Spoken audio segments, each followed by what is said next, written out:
ఒకే రకమైన పని చేస్తున్నప్పుడు వేతనాల్లో ఎందుకు తేడా చూపిస్తున్నారంటూ నిలదీసింది ధర్మాసనం. దేశవ్యాప్తంగా లక్షలాది మంది జీవితాల్లో వెలుగులు నింపుతూ చారిత్రాత్మక తీర్పు వెల్లడించింది సుప్రీంకోర్టు.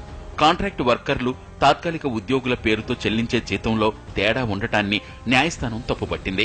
రెగ్యులర్ ఉద్యోగులతో సమానంగా పనిచేస్తున్నప్పుడు వారికిచ్చే జీతాన్నే తాత్కాలిక ఉద్యోగులకు ఎందుకివ్వరని ప్రశ్నించింది.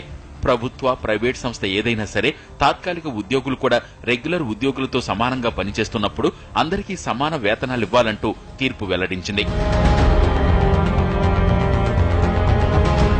ప్రధాన న్యాయమూర్తి justice TS Thakur, justice SA బాంబ్డేలతో కూడిన ధర్మాసనం ఈ మేరకు ఆదేశాలు జారీ చేసింది.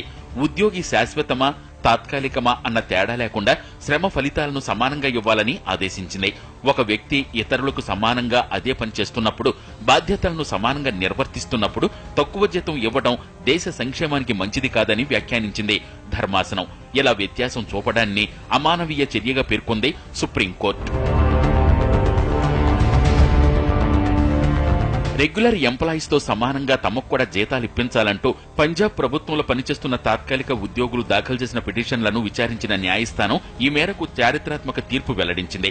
తక్కువ జీతానికి పనిచేసే వారెవరైనా ఇష్టపూర్వకంగా ఆ పని చేయరని, తన కుటుంబానికి గూడు కోసమే పనిచేస్తారని కోర్టు వ్యాఖ్యానించింది.